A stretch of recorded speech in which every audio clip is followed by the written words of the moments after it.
Hi everyone, Misilla here, Learn to Grow. I hope that you guys are having a great day. So I know there are a lot of new gardeners in our community, so I want to put this video together for you guys.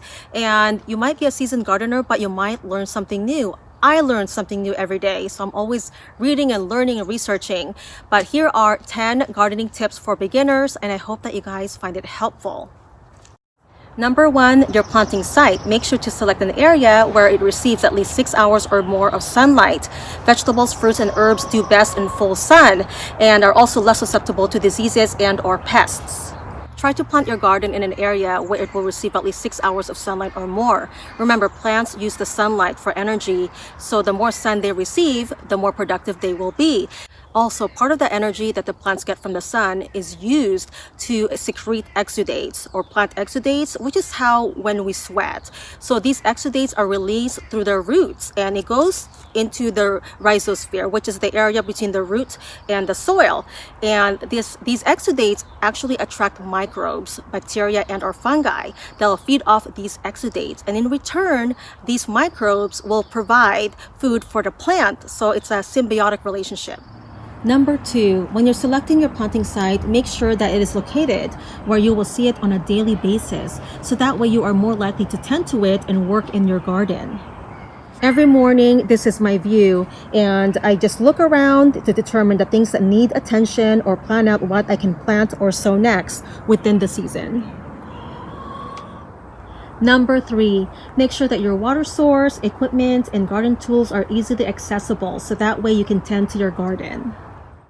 You can also consider installing an irrigation system. We don't have a storage shed out here yet, so I usually store my tools and equipment inside the greenhouse for now and also around the corner where they are sheltered. And they are accessible and near the garden. Number 4, start with good soil. You want the right loam with the correct ratio of sand, silt, clay, and organic matter. Having these qualities in the soil will promote good drainage, aeration and porosity, as well as water and nutrient retention. And remember, the microbes such as fungi and bacteria, as well as macroorganisms such as earthworms, ground beetles, and other insects will help decompose the organic matter in the soil, making the nutrients accessible to plants. Number 5, adding mulch. Mulch will help prevent weeds from growing, also retains moisture, protects the microbes in your soil, and over time, it'll break down and feed the soil and our plants.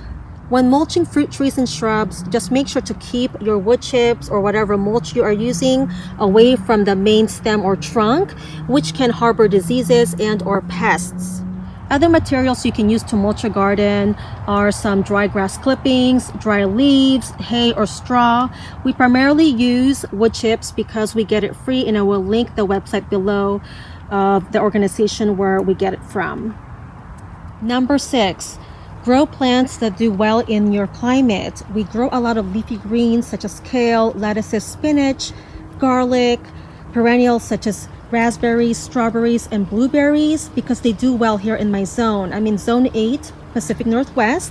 You can also visit your local nursery, which will most likely sell the plants that grow well in your zone or climate. Plant selection will also apply when you're growing from seed. A lot of the big box chain stores will sell seeds that may not grow well in your area. Just make sure to do your research before committing to buying seeds, especially if they don't grow in your region. That way you don't waste money and time. And remember always to check with your local nursery, look for local seed shops online or stores that most likely will offer seeds and or plants that grow well in your climate.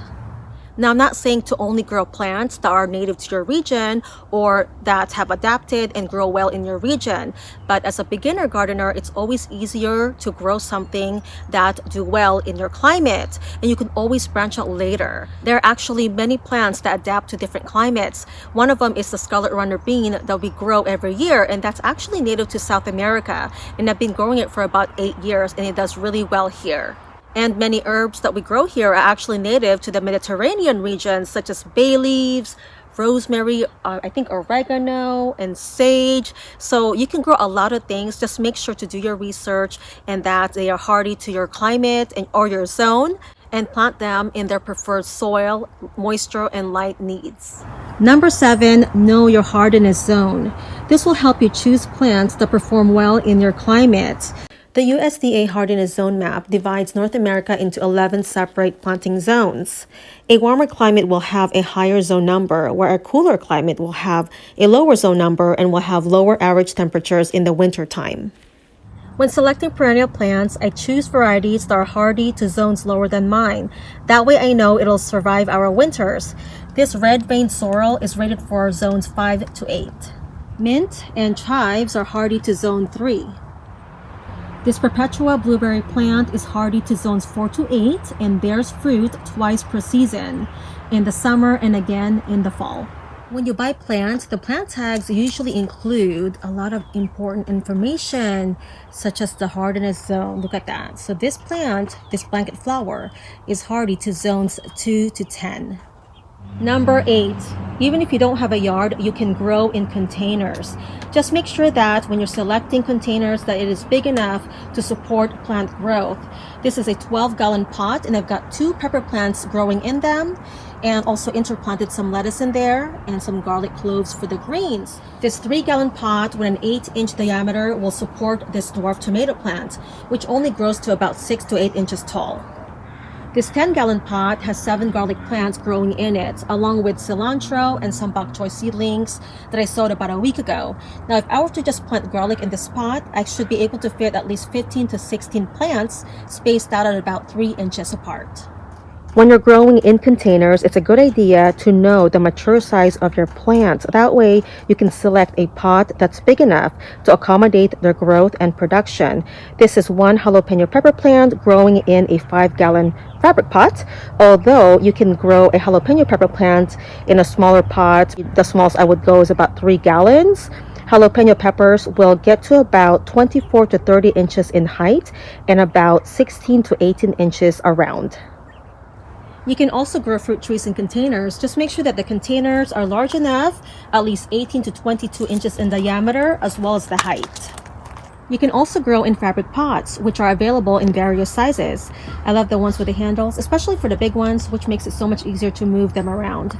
So this is a 15-gallon pot, which I am growing an indeterminate type of tomato called Bloody Butcher.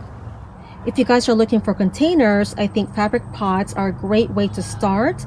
They are not only economical, but they promote healthy root growth and development because it does not encircle the roots and leading it to becoming root bound. Instead, it air prunes it so that way the roots keep growing outward and resulting in better nutrient and water uptake and resulting also in healthier and productive plants. Number 9, knowing your average last and first frost dates. This will help you plan out your garden and also determine when to plant out certain plants, such as warm-loving plants like tomatoes, peppers, eggplants. Those will need to be planted a few weeks after your last average frost date. And if they're planted too early in the season, they might be killed by late frost or the growth might be stunted. And also, if you plant something too late, you might not give that plant enough time to mature and you might not get a harvest from that plant. So it's always good to plan ahead. I usually just hop on farmersalmanac.com. You can type in your city and your state. It'll show you your last spring frost, your first fall frost, and the number of days in your growing season. Another great resource is your local extension office as they provide information on local plants, gardening, landscaping, and soil.